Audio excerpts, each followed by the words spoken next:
бид нар үргэлж өдөр бүр эзэн бидний төлөө юу хийснийг санаж авах гэдэг маань үнэхээр бидэнд бас үн цэнийг авчирна гэдгийг хэлэхдээ таатай байна.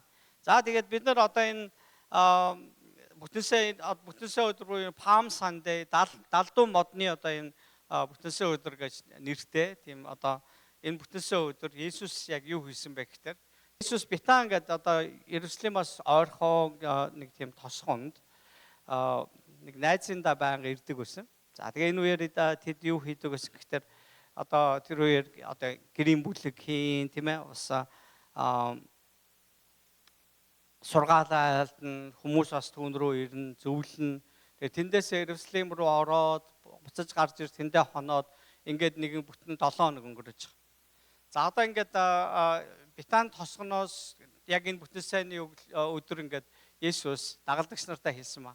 За одоо ингээд энэ 7 хоногт алгасал баяр буюу дээгүүр өнгөрөх баяр, англиар Passover гэж одоо баяр еврейн тийм баярын уламжлалыг бид нар сахина. За тэнгүүд одоо та нар нэг байр олоороо ямар ч байсан. За тэгээ бүгдээрээ хамтдаа тэр орой ингэж одоо юугаа хийнэ, тийм ээ? Одоо хамтдаа зоог барина гэсэн ба. За еврейчүүд ингээд тэр үед ялангуяа энэ алгасал баярын үеэр хамтдаа ингэж зоог барьдаг байсан. За тэр алгасал баярын үе гэдэг нь болохоор энэ 5 дахь өдрийн орой байж таарч байгаа манай хонлыгаад. За тэгээ энэ үеэр юу болдгоо гэхээр хүмүүс тэртээ олон жилийн өмнө тэр Мосе гэж хүний үед еврейчүүдийн өвөг дээдэс Египтэд ингээд бараг 230 жилийн туршид дарлагдсан ийм албалын хөдөлмөр хийж агаад бурхандаа хашгиран залбирахад бурхан тэднийг чөлөөлсөн баг. За ингэж чөлөөлөхдөө бас шууд нэг өдөр чөлөөлөөгүй бас Египтчүүдэд сануулга өгсөн. Тэд нэр бурханыг эсэргүүцэж доромжилж байсан учраас бурхан тэдэнд 10 гамшигыг болгосон байдаг. Харин 10 дахь гамшиг нь яг тэр буудаг тэр шөнө бурхан өөрийнхөө одоо сонгож авсан ард түмдээ ингэж заавар өгсөн ба. За та нар энэ шөнө амьд гарахын тулд нэг зүйлийг хийх ёстой. За тэр нь юу гэхээр та нар өөсөвгүй нэгэн хураг юм уу төлөг ч юм уу те аваад одоо нэгсэнтэй хонь гэсэн үг тийм ээ. За хураг юм уу төлөг ингээд аваад өөсөвгүй байх ёстой. Ямар нэг гэмтэл согоггүй тийм ээ. Ямар нэг юм гаж тийм юм байхгүй. Дутуу хутуу тийм эргэтэн чихмих одоо нүд мөдөн дутуу тийм бас байж болохгүй. Яг бүр тийм бүтэн тийм цэвэр өөсөвгүй тийм хургийг олоод тэгээ гэр бүлийнхаа төлөө тэр хургийг нядлаараа гэсэн. За хургийг нядлаад тэр хург чинь бас цус байгаа да тийм ээ. Цуснаас нь аваад бас хэрэглэх тэр бас өвсийг нь хисоп гэдэг нэг өвсийг зааж өгсөн. За тэр өвсөндөө нэг чухал биш заа. Зүгээр бүх юмын деталь ингээд наривчлан зааж өгсөн гэсэн. За ингээд нөгөө хурганы цусыг өөрсдөө хаалганы гадна талын 2 хатавч тэгээд тотгонд ингэж түрхэх ёстой гэсэн ба. За энэ шүн үхлийн элч би илгээх болно.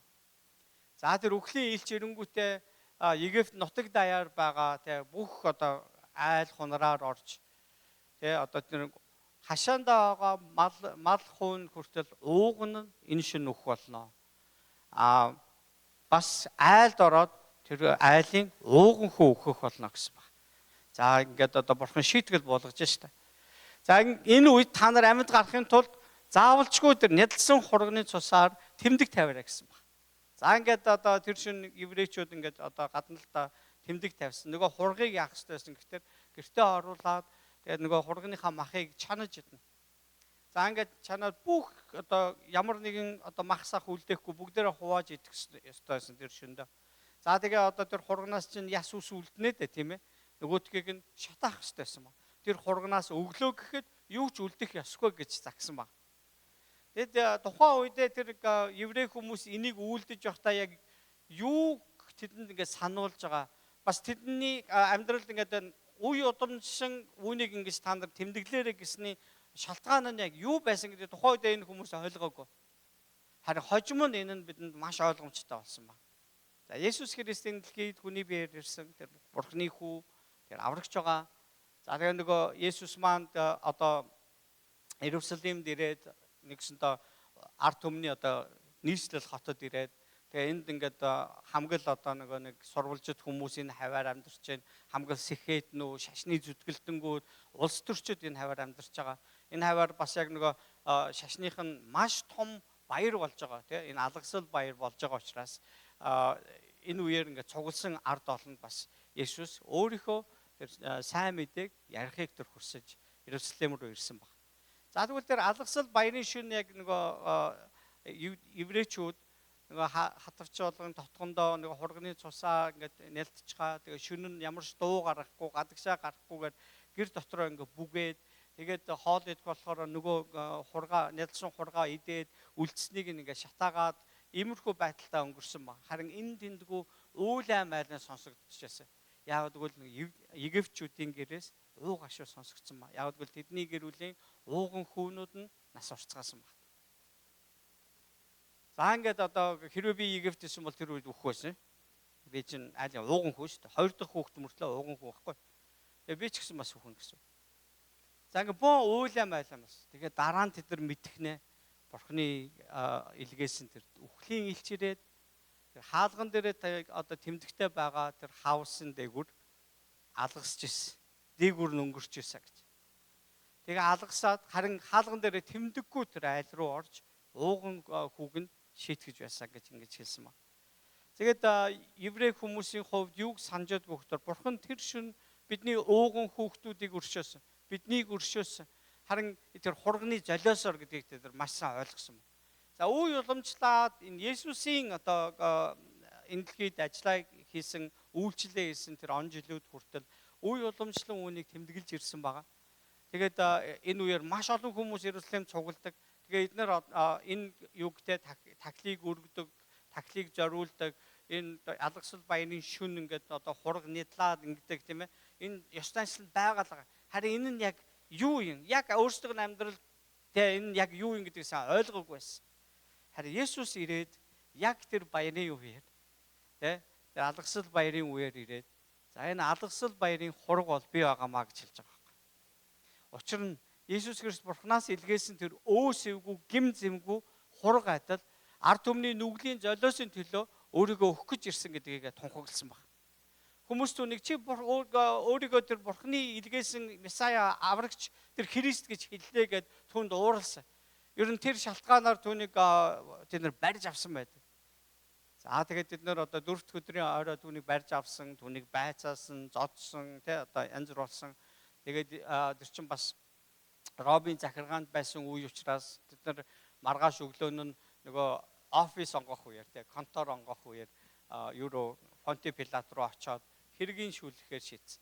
Энэ хүн өөрийгөө одоо аврагч гэдэг байна гэсэн чинь нөгөө Понти Пилат энэ чинь та нарын шашны чинь асуудал байгаа юм шүү. Та нар өөрсдөө энийг шийдэж болохгүй нөө гэсэн чинь энэ хүн өөрийгөө бас ингээд нөгөө хаан гэдэг байгаа юм гэсэн. Бүгдийн хаан гэж яриад байгаа. Бидэрт ганцхан хаан байгаа. Цэсар буюу Ромын хаан бол бидний хаан гэж одоо нэгсэндээ Есүсийг алхахаар үнэхээр тэгж улаарж ирсэн учраас ийм гарцаагүй байдалд орсон. Тэгээ Понти Пилат Есүст ял онохдоо түүнийг загламаа цовдлж алсан байна. За ингээд одоо гим зэмгүй тэгээ одоо огт нүгэлгүй Есүс загламаа дээр цовдлогднаас урахад түүнээс урсан цус эдэлсэн тэр зовлонгоор нь дамжуулж яг нөгөө тэр шинжэнгөө юулч үлдэхгүйгээр одоо тэр гэр бүлийг аврахын тулд гэр бүлийг дижээхийн тулд гэр бүлд бас санамж дурсамж бас чиглүүлэг болохын тулд бас Бурхны өмнө тэ имэйлд авчрахын тулд өгөгдсөн нэг өөсөвгүй хурах шиг Есүс инхүү загламаа дээр өргөгдсөн байна. За ингээд одоо Есүс Христийг загламаар бөөнл юм бол чирж гулдчаал тэгэл бас өөрийг нь цовдлох загламаа нэг модыг ингэж өөрүүлж явдаг байсан. Тэгээд Есүс маш их одоо ташуурдуулаад одоо Есүсийг хэдэн удаа ташуурдсан байдаг лээ? 39 удаа ташуурдсан байна. За тэр ташуур бол үзүүртэй ингээд баг юу байгаа? Үзүүртэй 30-аас 40 ийм суртай ийм нөгөө ташуурна. Ингээд сурн ташуур тэгснээ үзүүрт нь загсныг дэгээтэй байхгүй. Тэгээд тэгвэр ингээд хин нэг ингэж одоо ташуурдах юм бол тэр дэгээнүүд зоогдоо тэгээд тэр ташуураа ингэж авахд махыг ингэж урддаг. Тэгээд маш их цус алдсан тэ одоо биеинд нь бол ингээд нэг ер нь эрүүл газар үлдээгүй байсан баг. Тэгээд та хүн ингээд боддоо тийм амар олон дэгээгээр ингээд цоглоо тэрнээс 20 зоогдлоо эн чинь бүр амар үстэй. Тэгээд тэр ташуурыг авахд махнаас нөгөө өмөрч унж байгаа те ийм нэг газараа тэгж болохгүй. Яг гэвэл тэд нар чинь нөгөө ташуурчаад суллыг гэж байгаа байхгүй. Тэгэхээр тэр хүн амьд үлдэх хэрэгтэй байхгүй. Тэгэхээр нөгөө ромчууд чинь бүр тухайн үедээ маш харгас юм одоо хүн яргалах аргатай байсан. Тийм учраас ардлын ингээд нөгөө битүү ингээд нөгөө одоо урагдвал урдлаар нь яа хөл рүү нь орно тий, уй руу нь орно, хүзүүр орно, толгой нь үлдчихээр толгоонд нь өргөстэй тийм одоо ургамлыг титэм шиг хийгээд толгоонд нь зоосон баг. За ингээд нөгөө ташуурдуулж явах үед л ерөөсөө Есүс аль хэдийн маш их цус алдсан байсан баг. Цус ингээ урссаар баг. За ингээд зогсоогүй түүнийг алахгүй болвол бид нар Ромын хаанд энийг мэдүүлэн шүү гэсэн учраас Понти Пилат түүнийг загалмаа цовдлох гэж хэлсэн байгаа. Тэр өөрийг нь цовдлох гэж байгаа тэр загалмаа модыг тэгээ модыг ингэж үүрүүлээд явхад дийлэхгүй унжсэн. Ухаалтаал унаал яваад байгаа байхгүй тийм ээ. Тэгээд нэг Аримати Йосеф гэж нэгэн хүнийг тэр уг чанартай бол түүгээс харуул ер нь Африк гаралтай тийм хүн байсан баха гэж үздэг. Нэлээд бор арьстай тийм хүн байсан гэж үзэж байгаа. За ингээ Есүсийг ингээд чирч гулдарсаар байгаа тэр Голгот гэдэг тэр Голгота буюу гавлын яс гэдэг нэртэй бүр ингээд хүн цовдлогоор хүмүүсийг тэгээ одоо ингэж олон нийтэд ичгүүр болгодгоор алдартай тийм газар байгаа. Тэр хавьд бас булшины газрууд ч бас байдаг. За тийм газар руу аваадсан. За тэгээ Есүсийг одоо нэг хоёр дээр нь чинь хамт цовдлсон байдаг. За бид нар яг энэ үеэр болсон бүх үйл явдлыг яривал барагдахгүй тийм ээ. Гэхдээ Есүсийн хажуу цовдлогдсон хоёр дээрэмчний нэг нь Есүсийг доромжилж яд. Нөгөөх нь чи бид хоёр бол хаашд одоо дүүрсэн. Бид хоёр хийсэн юмныхаа тэ одоо гимийнхаа нөгөө юуг шийтгэлийг үүрж байгаа. Харин энэ хүн ямар ч муу юм хийгээгүй учраас доромжлох хэрэггүй гэж нөгөө хүнтэй хэлсэн. Тэгээд Есүсээс гуйж байгаа тийм ээ. Тэгээд дэлхийн одоо хамгийн богинохон залбирал байсан гэж байгаа шүү дээ. Авралын залбирал, Есүсээс хүссэн авралын залбирал. Есүсээ та хаан тулсаа байгуулахдаа намайг бодоорой гэж хэлж байгаа. Тэр одоо үхэж байж, тэ одоо үхэж байгаа хүн шүү дээ. Бас Есүстэй адилхан үхэж байгаа. Тэгжээж Есүсээс хаан тулсыг нь асууна гэдэг айгүй сонин асуулт байхгүй юу? Хэрвээ энэ махан биеэр бидний амьдардаг ингээ бодтой байдлаар ингээ одоо махан биеэр амьдарч байгаа хүмүүсийн хаан тулсын тухай ярьсан бол энэ хүн одоо нас урж байгаа тэр эргэж ирнэ гэж ойлголт байхгүй байхгүй юу?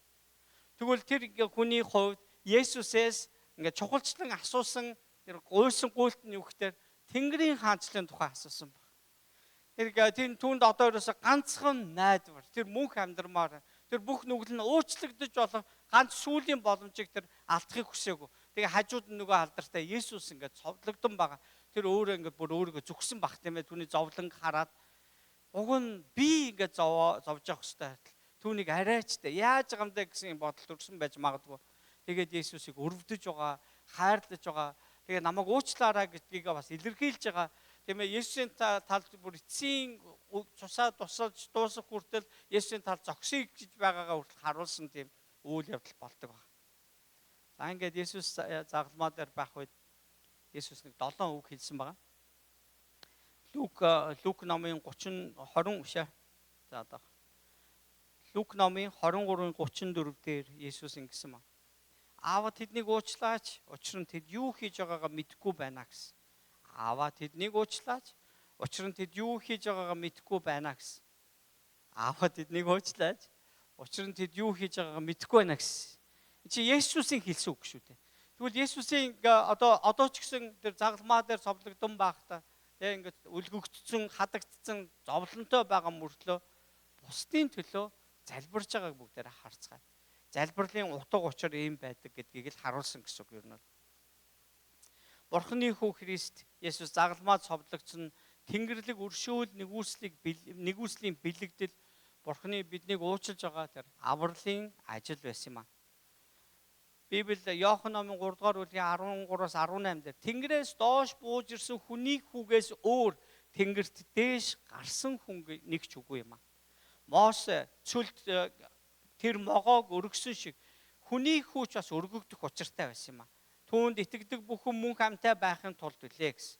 За энэ тэр могоо нь ямар учиртай гэхээр Израильчууд одоо Египтээс чөлөөлөгчсөний дараа тэд нар цөлөөр 40 жил явсан. Тэд нар бурханд итгээгүй учраас тэд нар 40 хоног ингээд одоо туршуул хийгээд тэгээ эцэст нь За энэ бүтэхгүй юм байна. Бүтэхгүй юм байна. Бид нар хизээч ийшээ орж чадахгүй юм байна гэж итгэлгүй байсан учраас Бурхан тэднийг тэр нөгөө амлсан газартаа оруулж чадна гэдэгт итгээгүйг нь улмаас Бурхан тэднийг 40 жилийн дараа оруулахар шийдсэн. За тэгээд тэр хооронд тэд нар цөлөөр ингээд тэнэж явж байхдаа янз бүрийн байдлаар ингээд тэрсэлсэн, одоо эсэргүү байсан, бүр зөрүүд байсан, заваан, бохор, садар самун байсан. Тэгэд энэ болгондоо тэд нар нэг үе шийтгүүлнэ. Тэгээд нэг жил, нэг 2 жил мэл ингээд нэг жоохон тэснэ. Тэгээд явж байгаа л дахиад асуудал гаргадаг байсан. Тэгээ нэг удаа юу болсон гэсэн тэд нар үнэхээр бас замбраагүй байгаад байсан. Тэгсэн тэр хавийн тэдний нэг буудалсан газарт нь маш их тийм хортой могоонууд байсан баг. Тэгээ тэр могоонууд ингээд тэднийг хазаж эхэлсэн байна. Тэгээд хүмүүс ингэж ярьдаг. Тэгээ одоо багш нар бас заримдаа тэгдэг. Хэрвээ тэд нар Бурханд дуулууртай байсан бол тэр могоод хатгуулах боломж байхгүй. Нэгдүгээр хатгуулсан ч нэг олноороо өхөөд байхгүй байсан юм аа. Гэтэл тэд нар ингээд бүр онцгой байхгүй. Могоо бол уг нь бол зугтаж амьдрах хэрэгтэй шүү дээ, тий. Тэдэрлүү бүр дайрсан. Тэгээд могоонд хатгуулчгаараа хүн ингээд нэг саажсан байдалд ороод тэгээ яванда зүрхэн зогсдог байхгүй. Цус нь өтгөрөөд цус гүөхэ болчдөг. Могоо нь хорчин ерөөсө тэгж үйлчилдэг. За ингээд тэр үед одоо яах вэ гэд Бурханаас одоо Мосе гуйж байгаа. Энэ хүмүүсийг өршөөж өгөөч гэсэн. Тэгээ Бурхан юу гэсэн гэхээр би та нарыг Египтээс чөлөөлөх үед чамааг би гартаа байрч хэрэглээрэ гэсэн тэр тайгийг ингээд майхныхаа үүдэнд өндөрт ингээ үлгөөрэй гэсэн. Харин могоон хэлбэртэй дүрс хийгээд тэн дээр хатчих гэсэн ба. За ингээд яасан гэхээр нөгөө одоо би жишээ ингээд могоод хатгуулчлаа гэж бодвол тэгээ ингээд нөгөө хүтгийгээл хэвтэл ингээд бүр шаналж байхдаа би тэр өлгсөн могоог би харах юм бол одоо миний өвчин арилж ирсэн баг. Би идгэрэн босч ирсэн. Яг ийм үйл явдал болсон байхгүй юу? Тэгэхээр энэ яагаад ч юм тийм ээ? Есүс ингэж хэлсэн ба. Мосе цөлд тэр могоог өргөсөн шиг хүний хүүч бас өргөгдөх учиртай гэсэн ба. Тэгэхээр алив нэг гим нүгэл бол төлөөс төлөгдөхгүй өнгөрнө гэж хизээч байдаггүй. Муу зүйл заавал шийтгэлээ авдаг. Гим нүгэл заавал шийтгэлийг авдаг. Бүгд нүгэлтэй бүгдээрээ өгөхээр болчихсон байсан баг. Тэгэхээр зэрэг тэдний одоо нөгөө гим нүглийнх нь төлөөс болгож Бурхан нэгүсэл үзүүлэхийн тулд тэднийг хатгсан могоог одоо цовдлсон байдалтай загламад хадсан юм шиг тэр таяган дээр хадаж орхисон. Тэгээд Бурханы өөрсөнд нь ингэж инэрэнгүү хандсанд нь тэгээ хүн итгэж байгаагаа яаж харуулах вэ гэхээр тийшээ харна гэсэн үг байхгүй. Би тоохгүй ч болно шүү дээ. Тэр могоо зогоо яах вэ? Энийг үхэж яах чинь гэх тийм ингэж болно шүү дээ. Магадгүй бүр хол байгаа хүн тэрнийг харж чадахгүй шүү дээ. Тэгэхээр ингээд одоо тийшээ очихсоор л би үхэн шүү дээ. Одоо яах ингээд зөрүүлээд байвал би үхнэ л гэсэн. Тийм ээ? Нэг ийм саяхан би бас нэг Библийн нэг хэсэг ингээд бас уншаад бас давхар тэрний талаар ойлгочих гоо тэгээ сонсч ирсэн чинь тэнд бас би нэг урд нь нэг анзаарч байгаагүй нэг юм байна. Юу гэхээр одоо бүх юмыг би одоо сурцсан гэж би хэлэхгүй шүү заяа тийм ээ. Зөвхөн олон жил Библийн сургууль сурсан. Гэхдээ Библи чинь ерөөсө судалж дуусахгүй шүү дээ. Тэгээд надад ингээд үнэхээр бас том юу өгсөн байгаа тийм одоо сургамж, сургаал өгсөн байгаа. Тэр хэсэг нь юу гэхээр Египтээс чөлөөлөгчсөний дараа Бурхан одоо Израильчуудыг Египтээс чөлөөснийхаа дараа Сина гэж ууланд очиорох гэсэн. За Сина уулан дээр одоо ингээд маш Бурхан өөрийнхөө оршихуугаар алдраар ингээд буух үед тэнд ингэж одоо нэг уулан бараг дэлбэрч байгаа юм шигтэй галтуул шиг ингээд бүр утаамай гал ингээд маналцж ирсэн бүр ингээд тийм бүр асар хүчтэй чимээ гарч газар дөргиж ирсэн. За тэгээд Бурхан нэг үеэр нь юу гэсэн гэхээр за миний хүмүүс та нар над руу ойртож ир. Би та нарыг өрөөе гэж байгаа байхгүй. Тэгсэн чинь хүмүүс тэр үеэр ойртоогүй. Тэгээ Мосед юу гэж хэлсэн гэхээр удирдагч таал очиод уулзчих. Таал очиод уулзчих гэсэн баг. Бид нар айж ийн гэсэн баг. Тэгээ би зүгээр хувьд ингээд нөгөө хүмүүс Бурхан руу ойртож чадахгүй байхад нь яагаад Бурхан тэдэнд ингээ ууралсан бол гэж би бодоодсан аахгүй. Тэрийг би ойлгохгүй яваадсан. Тэгсэн чинь Библиэлд хэд хэдэн газар тайлбар нь байна. Яасан гэхээр Бурхан өөрийнхөө ариун тэр байдлыг хүчрхэг байдлаа харуулад тийм ээ өөрөөрөө оршиж байгаа тэр агуу тэр төгс хүчтэй тэр байдлаа харуулад за одоо над руу ойрт би та нарыг ариусгахыг Би та нарыг өршөө, нэгүүлсэ. Тэгээ би та нарыг ивэ гэдэг ингээ хэлэнгүүт хүмүүс ариун амьдрахыг хүсээгүй учраас түүнлөө ойртоогүй шалтак хэлсэн гэж байгаа. Тэд нар миний ариун ариунаас ариун байдлыг минь тэд нар үл хүндлэж тэд нар өөрсдийнх нь нөгөө муу мухай үйлсэн гэрэлд гарчихгүй гэхдээ юу гэдэг вэ? Тэд нар харанхууд нуугдсан ба гэж хэлж байгаа байхгүй. Тийм учраас тэд нар Мосег илгээсэн байгаа байхгүй. Тэгээ бидний амьдралд өнөөдөр энэ яг яаж бас тусаж ямар сургаал өгөх үү гэхээр Бурхан биднийг дууддаг. Биднийг өөрийнхөө дуу хоолойгоор ингэж дууддаг. Өөрийнхөө үгээр бидэнтэй яардаг, бидний зүрх сэтгэл сануулж өгдөг.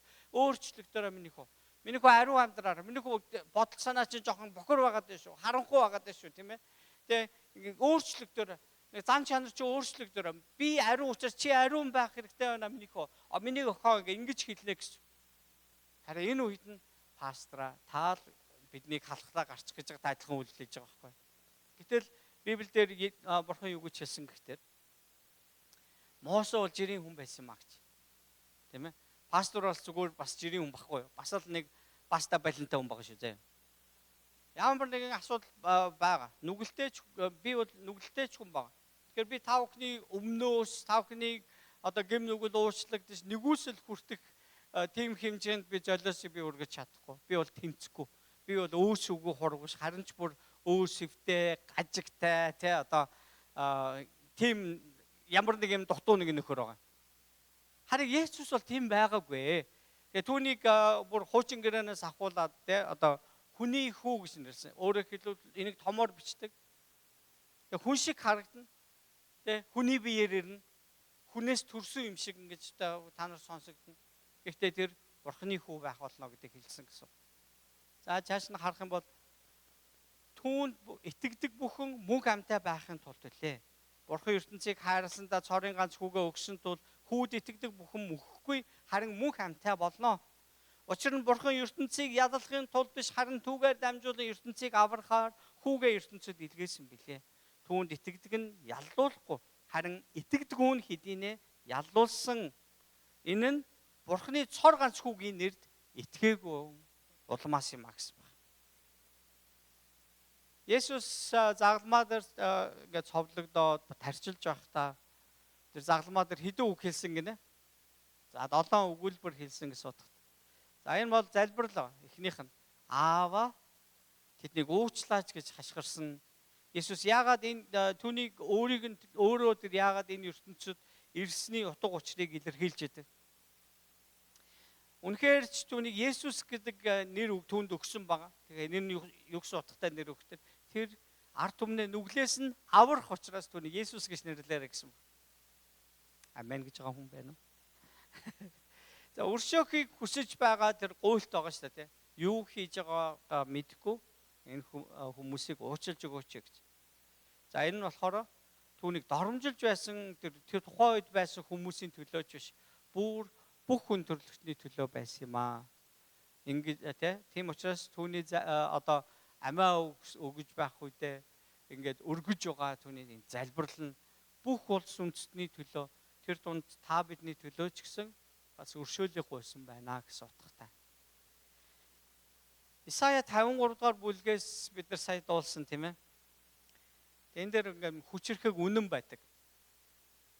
За энэ Исая бүр ингээд чинь Есүсийн үед амьдраагүй шүү дээ сая. Есүс бүр ингээд 600 гаруй жилийн өмнө амьдарч байсан хүн. За тэгээ энэ хүн одоо иш үзүүлэгч Бурхны үгийг ингээд дамжуулдаг хүн. Тэгээд Бурхныхаа одоо ариун байдлын төлөө, түүнд үйлчлэх төлөө, түүнээс имиж амьдрах тухай ингээд одоо номлол хийдэг байсан юм хүн байгаа. Энэ хүнийг хүмүүс ингэж өөр байсныхын төлөө бүр хөрөөдөж алсан юм байгаа шүү дээ. Энэ хүн өөрийнхөө амьдралыг Бурханы төлөө зориулсан. Тэгээ түүний бас яг энэ хүү золиост амьдралч гэсэн бидний төлөө бас байсан гэж бас бодож олно гэсэн. Тэр яагаад гэвэл тэр Бурханы илгээх тэр цорын ганц аврагчийг бусдад үнэхээр сонсохыг хүссэн байхгүй. Түүнийг хүлээгээрэй, түүнд идгээрэй гэдэг ингэж яасан. Тэгээд 2600 гаруй жилийн өмнө юу гэж хэлснийг бүгдээр харцгаая. За энэ Исая 53. Бидний мэдээнд хэн итгэсэн бэ? Эзний мотор хүнд илчлэгдсэн юм бэ. Учир нь тэрээр гэж томор үз. Түүний гэж томор үз. Учир нь тэрээр түүний өмнө нялх нахаа мэт хуурай газраас гарсан үндэс мэт ургав. Биднийг харахаар хэлбэр дүрс цог жавхлан түүнд байсангүй гэсэн. Тэгээ харахад зүгээр л жирийн хүн байгаа даа байхгүй. Биднийг татхууц дүр төрх түүнд алгаа. Тэрээр хүмүүс жигшигдэж орхигдсон өвчин зовлонг мэдгч зовлон шаналлын хүн ачи. Түүнээс нүүр бууруулж тэр жигшигдсэн бөгөөд бид түүнийг даанч эс тоожээ. Үнэхээр тэр бидний сул дорой байдлыг тээж өвчин зовлонг маань үрчээ. Гэтэл бид түүнийг бурханд зодуулж, цохиулж, зовсон гэж тооцсон юм аа. Хүмүүс тухайн үед түүнийг зовоож байхдаа юу гэж бодсон гинэ? Бурханд харагдсан байна. Тэ? Бурхан болж тоглоод ингээ бурхан түүнийг шийдэх гэж хүмүүс бодсон гинэ. Гэтэл 600 жилийн дараах зүйлийн тухай ярьж байгаа шүү дээ энэ дээр. Тэгээ энийг эмийг өгч хэлээд байх дээр энэ бол иш үзүүлэг, энэ зөгнөл гэдгийг харж байна гэсэн. Гэвч гимдүүллийн маань улмаас тэр хатгагдан, хилэнцгийн маань улмаас тэр бяцарч яваа.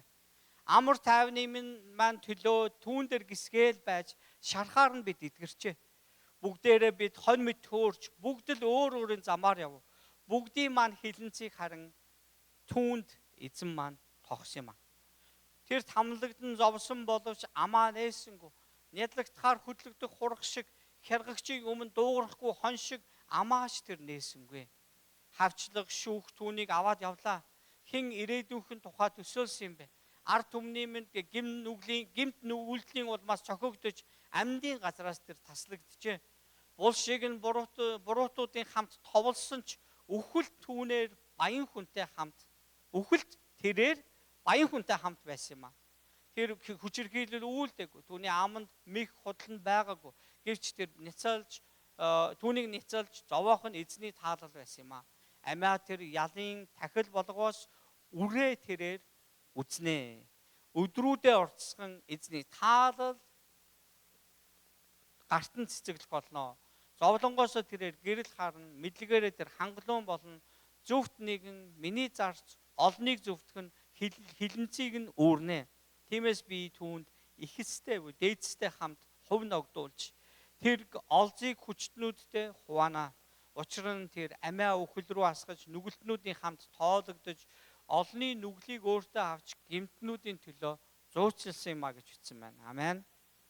Энд юу гэсэн гэхээр энд гарч байгаа амьдын газараас таслагдсан л гин баян хүнтэй хамт ингээ оршуулгдсан л гин тэр нь болохоор нөгөө Йосеф гэж одоо нэгэн баян байгаа шүү дээ. Тэгээ түүнийг одоо оршуулахыг тэгээ биеийг авч нутаглуулахыг тэгээ оршуулахыг захирагчаас очиж гуйж авсан байдаг. Тэгээ тийм учраас Есүсийг өөртөө зориулж ингээ бэлтгэсэн байсан юм шинэхэн юм ухсан юм одоо булш тухайд ингээд хадыг ингээд ухаад тэгээ хадан уултай газрууд ихтэй. Тэгээд хадыг ухаад тэгээд тэндээ ингэж одоо булш бэлддэг байсан байна.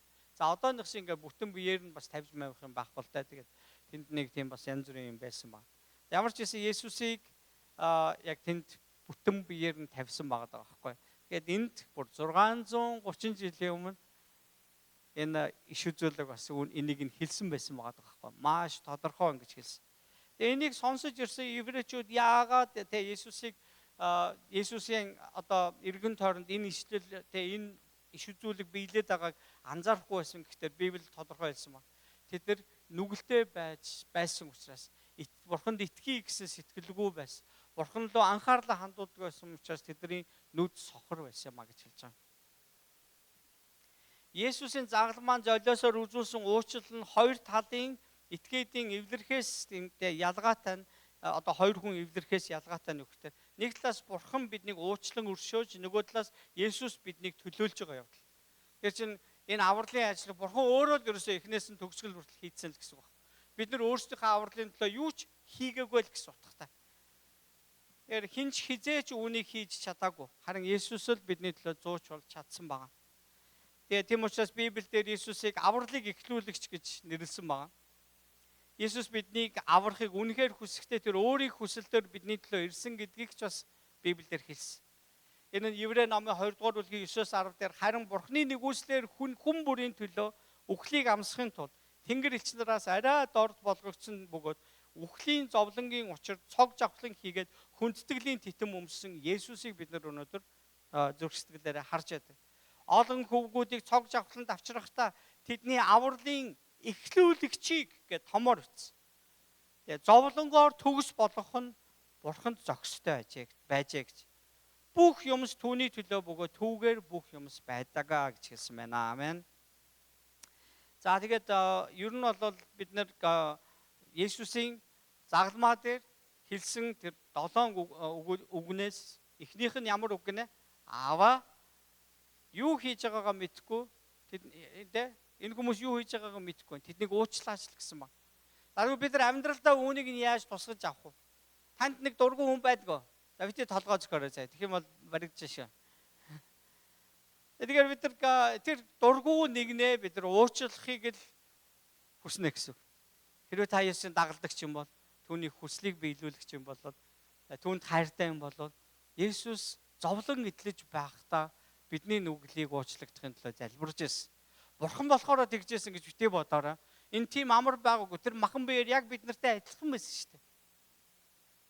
Тэгвэл бид нар өнөөдөр загалмаа дээрээс заавал энэ би найзаа би чамайг уучлж байна гэж хэлэх албатай биш шүү дээ, тийм ээ. Харин бид нар амьдрал дээр бусдыг үнэхээр Есүс намайг уучлсан учраас би энэ хүнийг уучлъя гэж. Тэгээ Бурхан залбирахдаа аава юу хийж байгаагаа мэдгүй тэрнийг маань уучлж өгөөрэй л гэж залбирх гэсэн утгатай. Тохирох уу? Аамен. Хоёр дахь нь Есүс ингэж хэлсэн. За Лук 23:43 дээр. Нөгөө дээрэмчний нэг нь Есүсээс гуйж байгаа шүү дээ. Есүсээ хаанчлаа байгуулахдаа намайг бодорой гэсэн баг. Есүс түүнд юу гэж хэлсэн гэхээр үннээр би чамд хэлдэг. Би чамд бүр баталгаатай хэлнэ гэж байгаа байхгүй юу? Яг одоогийн хэллэгээр.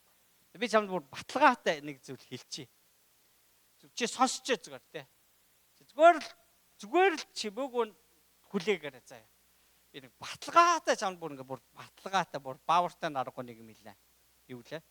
Өнөөдөр чи надтай хамт деважинд байх болно гэж хэлж байгаа. Гэхдээ энэ айгүй сонин үйлдэл. Тэгсэн нөгөө талд нь эсэргүүцэд оромжлоод байгаа хүн бол энд нь баг хөхийнэд нь хүрсэн баг. Өөрөө адилхан өгч байгаа тий. Загалмаа дээр зовоод ингээд өөрийгөө ингээд чөлөөлж чадахгүй мөртлөө цаанаа байгаа нэг хүн ингээд өөрийн нэг өмгөөлж яриад намайг бас хаан тусдаа аваараа багтаагаараа гүнгүүл буцаагаал чи өнөөдөр хамт миний хамт яваачинд байх болно гэдэг. Үүнхээр ингээд бүр жоохон ойлгохын аргагүй нэг тийм үйл явдал энд болж байгаа. Гэтэл энд нэг ерөөсөө нэг л ийм баг. Есүс үнэхээр аврагч муу юм бол түүний хэлж байгаа нь яг бүр заавал биелнэ гэсэн үг тийм ээ.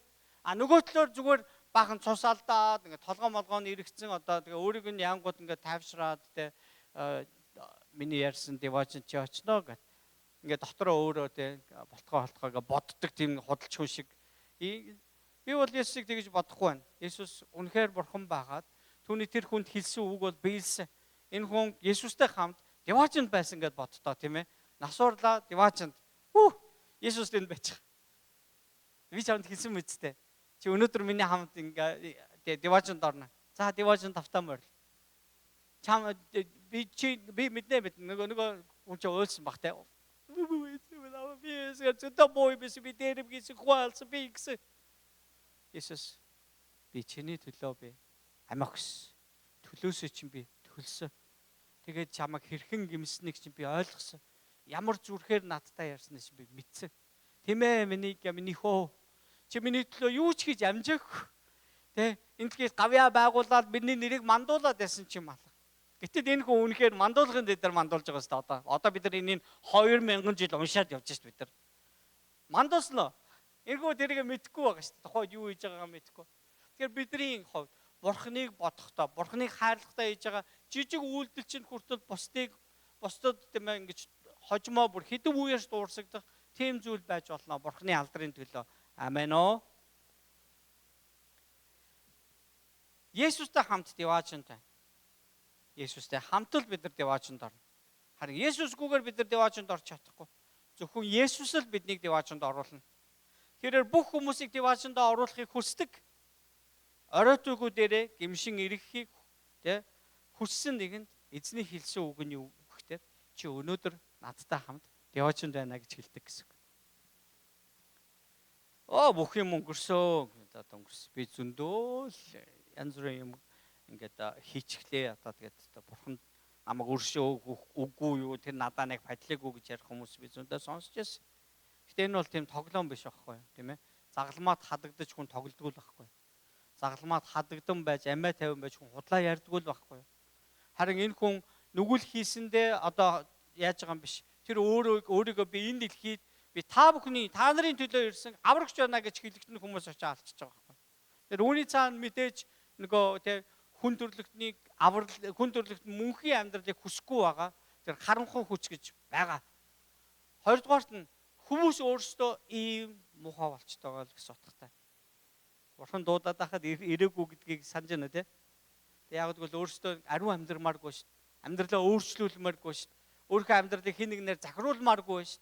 Тэр нь бурхан биш. Харин би өөрөө баяа гэж байгаатай адилхан зүйл хийдэг гэсэн утгатай. Тэгвэл хэн нэгэн хүн гимээ гимшиж бурхан минь ээ намайг өршөөгөөрэй гэж хэлэхэд тэр хүн оройтойгүй.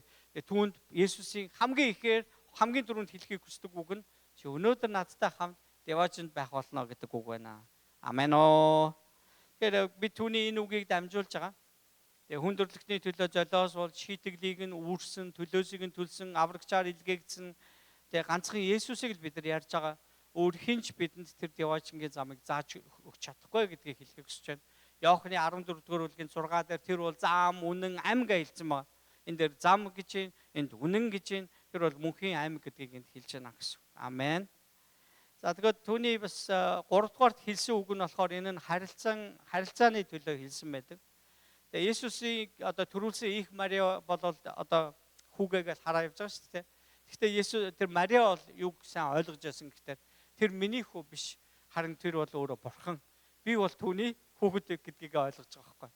Тэгэхээр одоо англиар нэг vessel гэж нэг үг байдаг. Тэр үг чинь үгтэр нэг хоосон сав шиг хэрэглэгдсэн гэсэн утгатай. Тэгэхээр өнгө үзмжин хэлбэр нь ерөөсөө хамаагүй. Тэр савн дотор юу хийсэн бэ гэдгээр тэр сав нэрлэгддэг байхгүй тийм ээ. Тэгэхээр одоо нэг савн дотор чихэр хийвэл юунаас болох вэ? Үнс хийвэл юу болох вэ? Ерөөсөө яг юу хийн түүгээрээ нэрлэгдэхтэй бидний амьдрал яг тийм байхгүй юу? Харин бидний нэг амьдралдаа гаргадаг алдаа нь юу гэхээр би хин нэгэн байх ёстой л гэдэг. Тэ? Би хин нэгэн байх ёстой. Тэгээд тэрнийг өөртөө бий болгох гэж өөрийгөө хөгжүүлэх тухай хүн аягүй их анхаарал тавьж өөртөө бид нар маш их одоо дарамт авчирдаг. Гэтэл яг үнэндээ яг нөгөө Библийн номлолыг харах юм бол бид нар зүгээр яг тэр хоосон савнууд гэхгүй уг нь. Харин бурхан тэн дотор юу хийх гэж байна вэ гэдг нь л хамгийн чухал. Бурханы хүсэл яг юу байна вэ? Энэ л бидний амьдралыг өөрчилнө гэсэн үг байхгүй. Тэгээд Мариа байсан. Тэгээд энэ Иохан ном дээр гарч байгаа ишлэл байгаа. Иохны 19-ийн 26-аас 27 дээр. Тэгсэн чинь энэ дээр нөгөө Иохан өөрийгөө тэгээд байгаа шүү дээ. Есүсийн одоо ингээд бусдаас арай жоох ингээ аминчлан хайрладаг нэг ингээ яриад. Есүсийн ойр дотн байдаг гэсэн нэг ингээ байгаа байхгүй. Тэгээ Иохан жоохон залуухан байсан. Тэгээд тэгсэн чинь энэ дээр ингэж хэлсэн ба. Есүс эхийгээ болон хайртай байсан шаваа ойр зогсож явахыг нь хараад загалмаа дээр тийм ээ. Эмэгтэй гэд одоо ээжигээ эмэгтэй гэж дуудчих. Энэ бол таны хүү гэсэн баг. Одоо ээж нь хүүхэдгүй юм уу гэхээр хүүхэд байгаа штэ. Есүсийг төрүүлснээс хойш Мариа, Йосеф хоёрын дундаас төрсэн өшөө бараг 5 ч хүүхэд байсан баг. За тэгээд гисэн ч гэсэн Есүс яагаад ч юм энэ үйлдэлийг хийсэн. Тэгээд нөгөө өөрийнхөө шавд юу гэж хэлж өгөхтэй энэ чиний ээж байгаа. Эмэгтэй энэ таны хүү байгаа маа гэж хэлсэн. За энэ яг ямар учиртай ийм үг хэлсэн юм бэ? Тэр цагаас хойш тэр шав нь Есүсийн эхийг гэртээ аваачсан маа гэж хэлж байгаа байхгүй юу? Тэгэхээр одоо халамжиндаа аваачсан гэсэн утгатай. Эзэн бидний мөнхийн ирээдүйд санаа тавиад зогсохгүй бидний энэ амьдралын хэрэгцээнд маань санаа тавьж тусламжаа, халамжаа харамгүй өгч яадаг юм аа. Хүнс, хоол, эрүүл мэнд, сүнсний хэрэгцээ бас тэр дундаа хүмүүсийн дундах харилцаа юм аа гэсэн. Та бүхэн юм тусгаж авч гинөө? Би юу яг удаа ярих уу, эсвэл давтаж ярих уу, эсвэл ингэ цаашаа явах уу? Хэддэх үг нь хэлэгдсэн байсаа? 3 мөн. За эхнийх нь юу гэлээ? Би нэг гараа дээш нь болгож чадхаа болцоохгүй. Тэгээд гар жоохон доош яваад сүүлүүд дандаа 100 гараа ашиглаж байгаа шүү дээ. Юу лээ? Аава юу хийж байгаагаа мэдгүй байгаа тэднийг уучлаач гэсэн. Хоёрдугаарх нь юу лээ? Нөгөө дэрэмчэнд хэлсэн үг. Тэ? Би үннээр би чамд хэлээ. Өнөөдөр чи миний хамт яваач нь байх болно гэсэн. Хоёрдугаарт нь гуравдугаарт нь шүү дээ. Нөгөө ээжтэй хандаж хэлж байгаа энэ үг байж байгаа. За ингээд хараа. Бид нар эндээс юу тусгаж авч болох вэ гэхээр за эхний юун дээрээс эхний үгэн дээрээс нь Есүс өөрийг нь цовдлчихсан байгаа хүмүүсийн төлөө бүх хүмүүсийн хүн төрлөختний нүглийг уучлахаар тэр эцэгтэй залбирсан юм болоод бид нар өнөөдөр түүнийг дагаж итгэж амьдрдаг бидний хувьд яа гэнэ өөрийнхөө нэг дургу харилцааны асуудалтай байдаг хүмүүсийгээ бид нар аава тэр юу хийж байгаагаа мэдгүй байсан учраас надад ингэсэн баха. Би түүнийг уучлж байна. Харин та түүнийг уучлж өгөөрэй гэж хэлээрэй гэсэн. Хоёрдугаарт нь гарсан тэр түүгээс бид нар юу харах уу гэхээр өнөөдөр тэ бурханд гим нүглээ гимшиж түүнд ойртож би таныг дагъя. Намааг уучлаач гэж байгаа бол бурхан буюу Есүсийн бидэнд хамгийн түрүүнд хэлхийг хүсдэг үг юу гэнэ? Өнөөдөр чи миний хамт явааж байх болно гэж хэлнэ гэсэн. За тэгвэл гурав дахь нь энэ одоо Есүс эхийгээ болон хайртай шаваа ойрхон зогсхийг хараад за ингээд одоо эмэгтэй таны хүү байна. Нөгөө энэ бол чиний их юмаа гэж ингэж хэлсэн. Тэгээд тэр тэд нар хамтдаа ингэж бас байх болсон гэж утга. Тэгээд бурхан бидний мөнхийн ирээдүйд санаа тавиа зогсохгүй мөн бас энэ амьдрал дээр ч гэсэн бидний хоол, хүнс, эрүүл мэнд тэ одоо сүнсний хэрэгцээ мөн бас харилцаан дээр маань анхаарлаа тавьж ядгаа. Эзнийг төрүүлсэн эмэгтэйг харах тэ харгалзах хүн байхгүй болоод тэгээд дээрээс нь тэгээд дагалдагч Йоханд бас халамжлах хүнгүй байсан учраас Есүс ингэж хэлсэн гэж би бодохгүй байна. Учир нь Мариад ингээд 4-5 хүүхэд байсан өшөө. Тэд хамтдаа байсан байгаа. Тэгээд үүнийг ойлгохын тулд хүний зүрх сэтгэл юу мэдэрч байгаа дээр болоод эзэн үүнд нь хэрхэн санаа тавьж байгаа дээр бид нар анхаарлаа тавьж ойлгох гэж хичээх хэрэгтэй. За ингээд уугшөө зовлон үзэж байгаа тэр эмэгтэй байж гэн тийм Мариа. Тэгээд бурхан тэ одоо намайг харж хандах болов ингээд хоцорчих юм болов гэсэн юм шаналсан зүрх байж байгаа. Тэнгүүд нөгөө Мариагийн нэг дуулсан дуу байдаг шүү дээ. Сэтгэл минь эзнийг дээдлж байна. Сүнс минь аврагч бурханд баясаж байна. Учир нь тэрээр шивгчнийхаа дарууг олж харсан харагтун энэ цагаас хойш намайг өрөөгдөгч гэж бүх үеийнхэн тооцноо гэжсэн. Тэгсэн Симеон гэж хүн бас тэ одоо Есүсийг юунаас гарангуйтэй сүмд авчдаг шүү дээ. Тэгсэн нөгөө насаараа бурхны илгээх аврагчийг хүлээсэн Симеон гэж нэг хүн байсан. За иш үзүүлэгч байсан гэж ярьж байгаа. За тэр хүн одоо тэднийг өрөөсөн гэж. Харагтун энэ хүүхэд Израильд олныг унгах босгох бөгөөд тэ эсэргүүцүүлэх тэмдэг болон томилогджээ. Сэтгэл чинь хүртэл элдэнд сүлбэгдэх болно гэсэн. Сэтгэл чинь хүртэл элдэнд сүлбэгдэнэ гэж. Эцэст нь олон түмний зүрхний бодлууд илчлэгдэх болно гэсэн.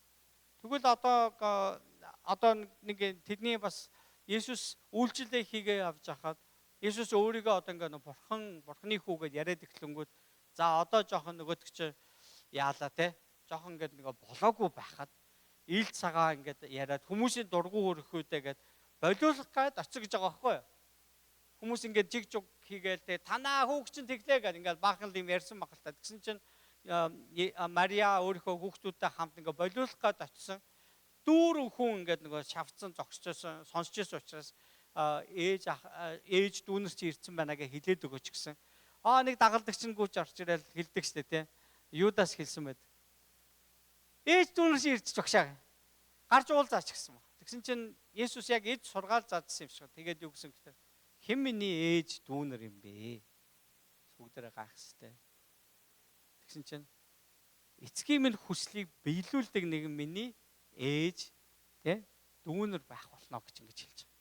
Тэгэхээр тэр яриаг нь тэр үгийгээ хэлэхдээ Есүс байшин дотор байсан маш чанга хэлсэн баг гэж бодож байгаа байхгүй. Тэнгүүд нөгөө болиулах гэж очисон ээж нь дүүнэр нь бүгдээрээ яасан. Бидний хэлж дээ. Та нар миний ээж дүүнер шиг байхыг хүсэж байгаа бол эцгийн минь хүслийг биелүүлээрэй. Би эцгийнхаа хүслийг биелүүлэхээр явж байна гэдгийг хэлж байгаа гэсэн. Тэгээ хожмоо үнэхээр Мариа бол үнэхээр бас яг энэ түүхүүдийг тэр төрөх үе Есүсийн дэлхийд мэдлэх үеийн тэр түүхэд тэр бүгдийг нь үлдээсэн байгаа шүү дээ. Йосеф аль хэдийн нас орсон жоохон ахмаг настай байсан учраас. Тэгээд Мариа л үлдээсэн түүхүүд байгаа шүү дээ. Ер нь бол энэ түүний яриагаар Мариа маш итгэгч байсан тухай янз бүрийн түүхүүд эндээс уншиж болно, олж болно бид нар. Тэгээд тэр одоо дүүнэрээс нь хэд хэдэн пасторууд төрсөн байгаа шүү дээ. Тэгээд тэр номлогч нар бас бүр ингээ Библиэлд тэр одоо Яаков гэдэг ном байгаа ш. Тэрнийг бичсэн хүнийг ч гэсэн Есүсийн нэг дүү байгаа гэдэг. Юда гэдэг нэг бас загтал байгаа. Бас Есүсийн нэг дүү хаал гэж ингэж ярьдаг. Яг тэгвэл бас Библиэлд дурдгдсан байгаа. Назар хотынхын Есүсийг үнэхээр мундаг яриад эхлэнгүүт "Гүй чи мужааны хүү биш үү? Одоо бол түүний дүүнэр болох Юда Яаков хэмчилээ тэд нар биднэртэй хамт байгаа биш үү? Ий чи хизээ ингэж хоорч байгаа" гэдэг ингээ ярьж эхэлжсэн тийм үе байгаа. За тэгсэн нөгөө Мариагийн хувьд ингээд маш их тийм өөрөөр энэ Есүсийн байгуулж байгаа хаанчлалыг өөрөөр бодсон баг. Юм ядгуулсан гэж бодсон.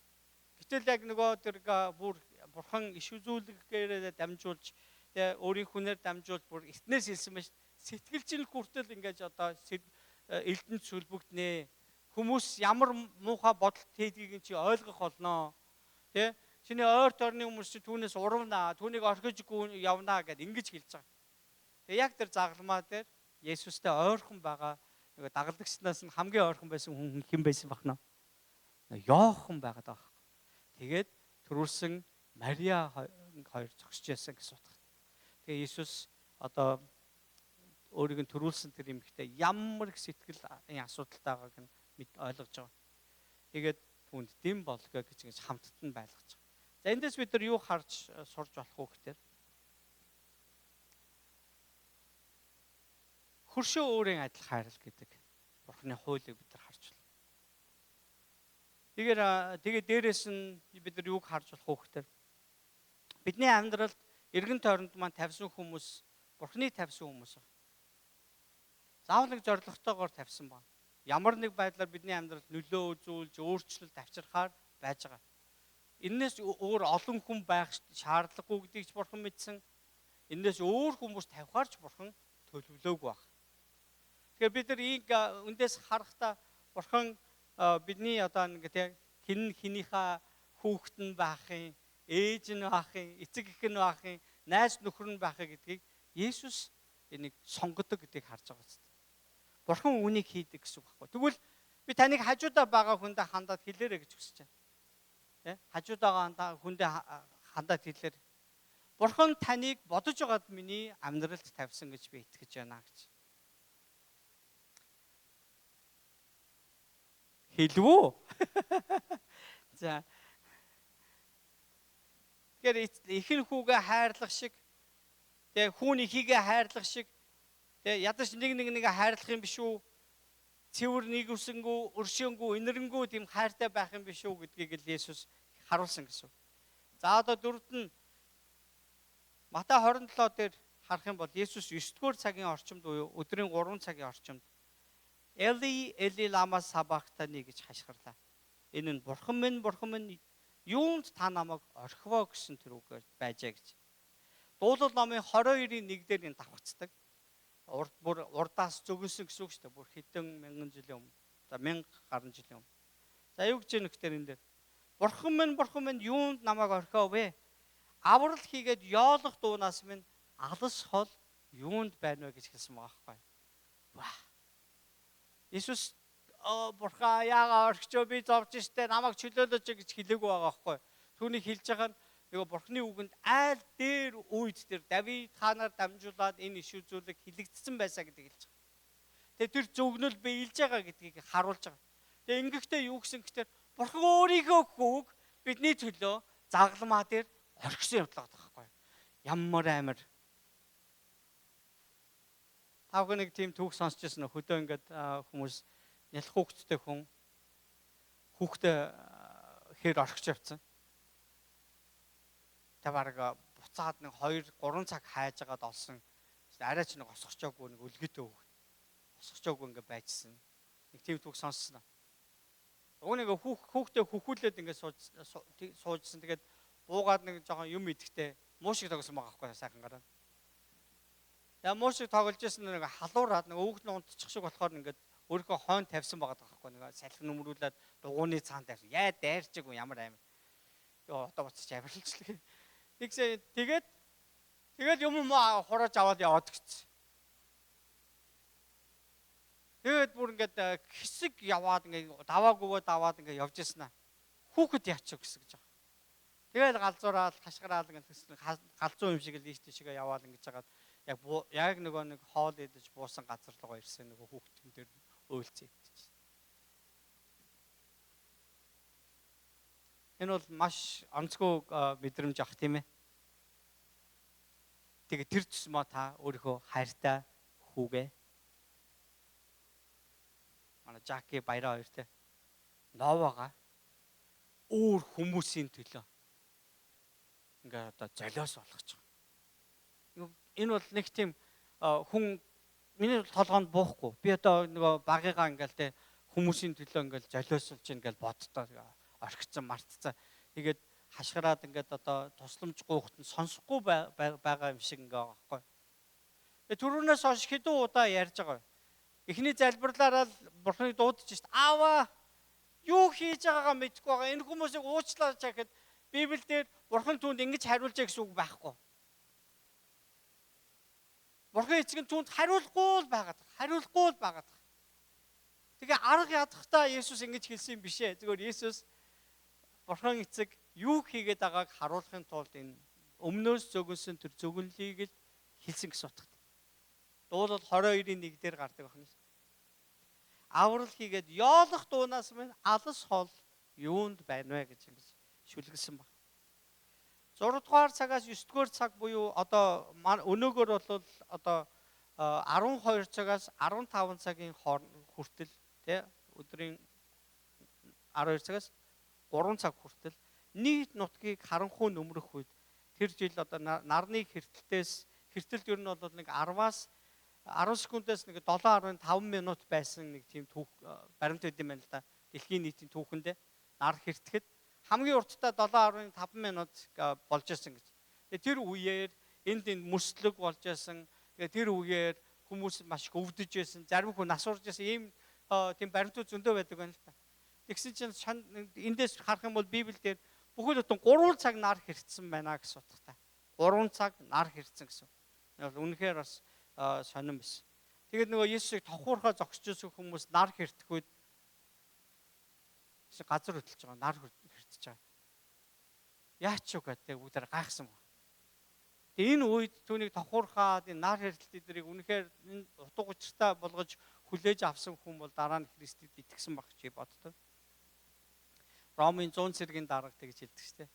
Энэ үнэхээр бурхны хүү байжаа гэж хэлж. Есүс бурхныг Эли гэж дуудсан баг. Тэгтээ яг нөгөө их хэлээр хэлсэн тэр юу нь болохоор манай бидний Библиэлд одоо Эли гэдэг нэг тоон дээр бичиж байгаа байхгүй. Эл гэдэг. Элохим гэсэн тэр нэрээр дуудсан баг. Элохим те. Элохим гэдэг нь болохоор зэрэг олон тоон дээр одоо бурхад гэж байгаа юм шиг тийм орчуулагдаж болохоор. Гэхдээ еврейчүүдийн тэр нэг бурхны тэр монотеизм гэдэг баха тийм нэг бурхны онолтой итгэл баримталтай энэ одоо шашинд бол бурхныг олон бурхан гэж ярьж болохгүй. Гурвлаар оршигч нэг бурхан гэж итгэж байгаа. Тэнгүүд энд одоо нэг бурхан байсан бол Эл буюу Эли гэх ингээд дуудахад энэ асуудал байхгүй. Элохим гэж дуудснараа энд Есүс юуг дурдж байгаа нөхдөр тийм эцэг хүү ариун сүнсийг ингэж дурдж байна. Гэтэл хүү өөрөө загалмаа дээр байж байгаа шүү. Тэнгүүд нэг хамгийн сонирхолтой нь Есүс энэ чинь нэг тоон дээр дуудсан. Загалмаа дээрээс. Тэ? Эли гэд яга хоёр удаа хэлж байгаа юм. Бурхны эцэг ариун сүнс хэлсэн байх магадaltaй. Тэгвэл нөгөө хүү бурхны тухай яагаад хэлсэнгүй? Тэнд хэрүүл хийх гээд хүн гараад ирэх юм бол энэ би байна гэж Есүс хэлж байна гэсэн үг байхгүй юу? Тэгэхээр ингээ Эли лама сабахтани гэж хэлэхдээ 2 удаа Бурхныг нэг нэгээр дуудсан тий. Бурхны гурвлыг нэг нэгээр дуудсан. Тэгвэл гурав дахь нь хэн бэ? Есүс өөрөө байсан байхгүй загалмаа дээр. Би одоо юу яриад байгаа вэ? Яагаад ер нь Есүсийг бид нар Бурхан гэж харах ёстой талаар ойлгуулж байгаа үзээд байгаа шүү зэ. Тэгэхээр Есүсийн хэлсэн тэр одоо хэлэхдээ чанга дугаар хашгирсан баг. Библиэр хэлсэн. Эли лама сабахтани ингээд хашгирсан. Өвдөж шанснаас л болсон баг. Хөлийг нь хадсан гац дээр тулж ингээд жаахан өндөж амьсгаа авахтаа ингэж гаргаж хэлж байгаа тийм хэсэг байгаа. 2 гарын ингээд хилээд хадсан учраас цээж нь ингээд бүр ингээд жирийн бусаар хөшигдөж тэгээ агаар дутагдан амьсгалгад хүнд болж тэгээд магадгүй уушиг нь устдах цус хурж ихэлсэн тийм байсан баха. Тэгээ энэ үедээ юу гэж юм бэ? Аврал хийгээд ёолох дуунаас минь алс хол та юунд байгаа вэ гэсэн. Энийг сонсон хүн юу гэж ойлгох ёстой гэхээр дээр яагаад аав нь аврахгүй байгаа юм бол гэж бодох ёстой байхгүй юу? Тэгээ яагаад Есүсийг Бурхан эцэг нь загалмаа дээрээс авраагүй юм бэ? Бурханд нэг учир утга байна, хүсэл байна. Тэгээ энэ хүсэл нь ямар учиртай вэ? Бидний төлөө өгсөн гэсэн утгатай. Бидний төлөө түүнийг загалмаа дээр орхисон байна гэсэн утгатай. Юунд гэдэг учрыг нь бид нар бодох хэрэгтэй. Яагаад алс хол гэж хэлсэн? Бүр орхисон биш. Тэ? Хүлээлгэх юм уу? Тэ эсвэл ингээд ирэхгүй ингээд удаад байгаа гэсэн санаагаар хэлж байгаа шүү зэ. Тэ? Та яагаад алс хол байгаа юм бэ гэж хэлж байгаа. Тэгээд юуны учир ингээ хүлээгээд бас удаад байгаа юм бэ гэсэн санааг одоо харуулж хэлж байгаа. Бурхан түүнийг бидний төлөө орхисон болон өөрөө түүнийг салгасан явдал байгаа даа гэсэн утгатай. 2 дугаар Коринтын 5 дугаар бүлэг дээр энэ бүхэн Бурханаас ирдэг. Тэрээр бидний Христээр дамжуулан өөртөөгөө эвлэрүүлв. Тийм ээ? Учир нь Бурхан дэлхийг Христ дотор өөртөөгөө эвлэрүүлж тэдний гэмт бурууг эс тооцсон ба эвлэрлийн үгийг бидэнд даалгасан билээ гэж хэлсэн байна. Амен. Тэгэхээр тийм учраас Христийн төлөө та нараас бид гуяа гэж Паул 2 дугаар Коринтын 5 дээр хэлсэн. Бурхантай эвлэрцгээе. Нүглийг үл мэдгч Есүсийг бидний төлөө Бурхан эцэг нь нүгэл шиг ингэж шийтгсэний учир нь түүний дотор бид Бурханы зөвхт байдалд хүрэх боломжтой маа гэж хэлсэн байна. Амен. Есүст итгэж Бурхантай эвлэрээрэй гэсэн. За би одоо жоохон хурдхан явна. Есүс бидний цангааг тайлсан. Гэхдээ тэр загалмаа дээр түүний хэлсэн 5 дахь үг юу вэ? Би цангаж байна гэж хэлсэн. Би цангаж байна гэж. Тэгэхээр түүнийг одоо Библиэлд 19 Иохны 19:28 дээр Есүс за одоо яг цаг нь ирж байна буюу одоо яг нөгөө амьд тавих гэж байгаа гэдэг мэдсэн баг. За энэ үедээ юу гэсэн гэхээр Есүс бүх юм идүүгээ биелэгдсэнийг мэдээд судар буюу одоо Библиэд бичигдсэн тэр зөвгөнөл биелэгдэхийн тулд би цангаж байна гэж хэлсэн юм а гэж. Хэрв та бидэнд хэдхэн цагийн амьд явах хугацаа байгаа гэдгийг мэдвэл хинтээ та ярих эсвэл цагаа өнгөрөхийг хүсэх вэ? Юу хэлхийг илүүд хүсэх вэ? Есүс бие махбодын зовлон мэдэрч байгаа. Бас Есүс бичвэрийг биелүүлж байгаа. Дуулал номон дээр харвал хүч чадал минь ваарын шавар шиг хатаж, тийм ээ? Ваарны шавар шиг хатаж, хилмэн түүшэндээ буюу тагнаанда наалтчихжээ. Үхлийн шороон дээр та намайг хэвтүүлжээ гэж ингэж одоо халаглан дуулж байгаа шиг ийм иш үзүүлэг дуулал ном дээр бичигдсэн байна. Ус хүзүүгээр минь тулж ирлээ. Одоо уушиг устчихна гэсэн. Намайг авраач Бурхан. Хөл алдам гүн намайг би шигдлээ. Хуйлрах үгээр намайг залглаа. Хашгирсаар эцэж хоолой ам минь хатлаа. Бурханаа хүлээсээр нүдмэн ширэглээ гэж хэлсэн байна.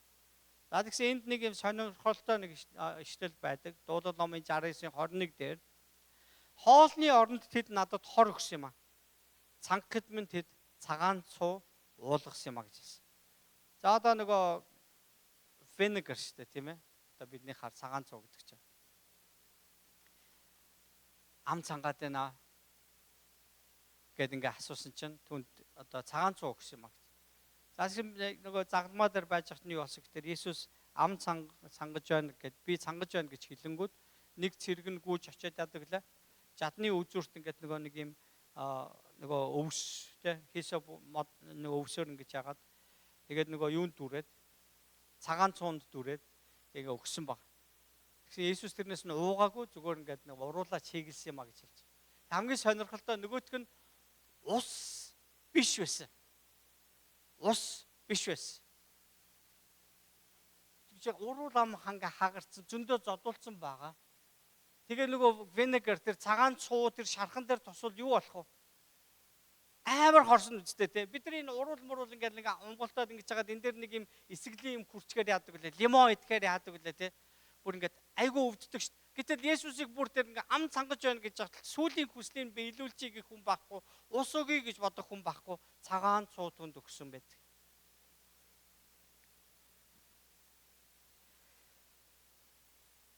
Ихтэй тэр яагаад заавал би цангаж байна гэж хэлв. Тэр бидний цангааг сануулж байсан юм аа. Учир нь тэр л ганцаараа бидний цангааг тайлах нэг юм аа. Бид нар ойлгож авах ёстой зүйл бол бид нар Бурханаас бүр хаавсан Адам Евагийн үеэс бид нар салж бид нар мөнхийн цангаатай амьдрах болсон. Мөнхийн цангаа гэдэг нь бид нар мөнх амьдрч ижил энэ цангаа тайлагдана гэсэн. Бид нар байг ингээд нэг сэтгэл нэг хоосон байгаад тэрийг ингээд дүүргэж гээд яваад хизээч тэр нь дүүрдэггүй. Учир нь эн чинь мөнхийн учраас байхгүй. Энэ цангаа мөнхийн байхгүй. Тэгвэл энэ мөнхийн цангааг юу тайлж чадахгүй мөнх амил, мөнх амьдрал тайлж чадна гэсэн.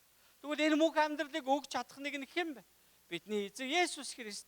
Тэр өөрийгөө сануулж нөгөө Иохны 4-р бүлэг дээр Самарын тэр эмэгтэйтэй уулзаж байхдаа чи надад ус өгөөч гэдгсэн чи та чинь юу дээ хүн байж яхаараа надаас ингэ. Тэгвэл чамаас ус өгөөч гэж гууж байгаа хүн чи түүнээс гуйхад чиний мөнхийн цангааг чинь тайлна гэдгийг чи мэдгүй байна да гэсэн утгатай үгийг хэлсэн. Тэгвэл нөгөө эмэгтэй энийг зүгээр яг жинхэнэ ус гэж бодсон. Гэтэл энэ нь тийм биш. Бүр аврагч болох нь мэдгдсэн. Тэгээд тэр эмэгтэй Есүст итгэсэн байгаа шүү. Яг л тухай ярьж байна гэсэн үг байгаа. Тэгээд дараа нь бүр тэгж байгаа шүү. Миний цусыг ууж миний махыг идэх чинь мөнх амьдрнаа гэж хэлсэн байна. Айгу вампир юм ярьсан те. Гэхдээ энэ юу гэсэн утгатай гэхээр Есүс тэр нөгөө алгасал баярын орой тэр тэдний гим нүгэл уучлагдаж аврагдах тэр золиос болсон тэр өөс өвгний сэвгүү хурах шиг тэ хургийг тэд нар идэж дуусгаж байгаа шүү дээ тийм ээ. Тэрэн шиг Есүс өөрийгөө өгсөн гэсэн утгатай. Тийм учраас тэр загламаа дээрээс тэрнийг хэлж байгаа байхгүй. Миний ам цангаж байна. Өөрөөр хэлбэл одоо тэдний гарт ингээд үхэж байгаа юм шиг харагдаж байгаа боловч дараа нь хүмүүс угаасаа л Бурхны гарт байдаг. Түүний гарт байдаг гэдгийг мэдэхгүй байгаад исэн байхгүй. Тийм учраас бид нар дараа нь халгалсан шүү дээ тийм ээ. Бид нар чинь Бурхныгаа цовдлж ийм халгалсан юм болсон. Халелуя.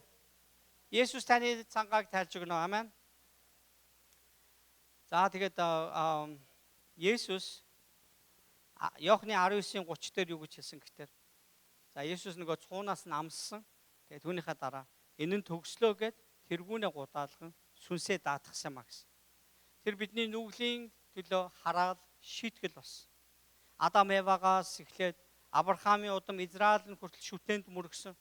Петрийн 3 удаагийн үгүйсгэлтийг бид нар санаж болно. Бас бид нар үүнийг өнөөдөр ч гэсэн хийсээр л ирсэн. Хийж байгаа бүхий нүглийн улмаас оногдсон том шийтгэл бол үхэл юм аа. Гарцаагүй хүмүүс бид үйлцэн нүглийнхаа учир шийтгэгдэх ёстойч эзэн биднийг өмгөөлөн хамгаалахаар үр төлөөсийг нь бүрэн төлөхөөр тэр өөрийгөө загламаа дээр өгсөн явдлаа гаамаа. Бид өөрсдийн нүглийн хөлсийг зөвхөн амиарал төлөхөөс өөрөөр бид нар төлж чадахгүй байсан юм аа. Нүглийн шийтгэл бол үхэл энэ махан биеийн одоо шийтгэл байгаа. Нүгэлд оноосон хараал бол үхэл энэ бол сүнсний үхлийн тухай ярьж байгаа. Нүглээс үүссэн хохирол бол Бурханаас тусгаарлагдсан буюу мөнхийн үхлийн тухай ярьж байна гэсэн үг. Харин энэ бүгдээс бидний Есүс аврахаар илэрсэн. Есүс бидний авралыг эхлүүлж бас тэр энэ нь гүйцэлтлээ гэж хэлснээр авралын золиосыг бүрэн өргөсөн гэдгийг харуулсан гэсэн утгатай. Халелуя. Би зөндөө олон ишлэгийг уншиж олно. Би зөндөө олон хуудас ингээд явууллаа. Энэ үнэхээр юу ахгүй. Би тэгээ та бүхэнд 7 хоногийн дундуур Facebook дээр яг энэ текстээ тэр чигээр нь оруулж өгнө заяа.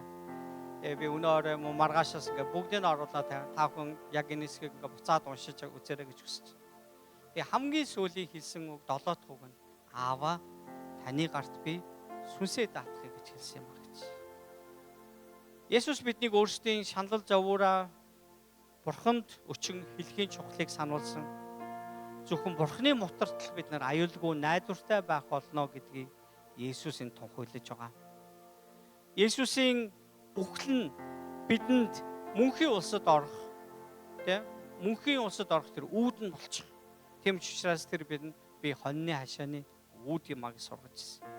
Есүс хэдий амьсгалаа хурааж байгаа ч тэр энэ нь түүний хувь төгсгөл нь биш харин мөнхийн амьд шилжиж байгааг тэрээр сайн мэдэж байсан учраас үүнийг хэлж байгаа.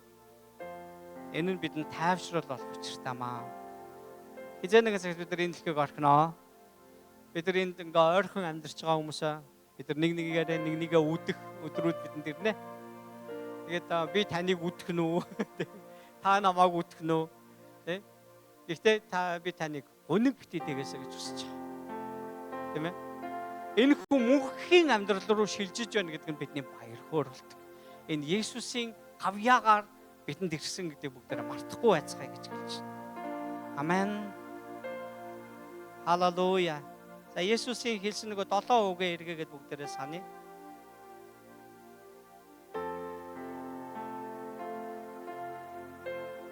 За. Нэгдүгээрт нь Аава тэднийг уучлаач. Учир нь тэд юу хийж байгаагаа мэдэхгүй байна гэсэн. Хоёрдугаарт нь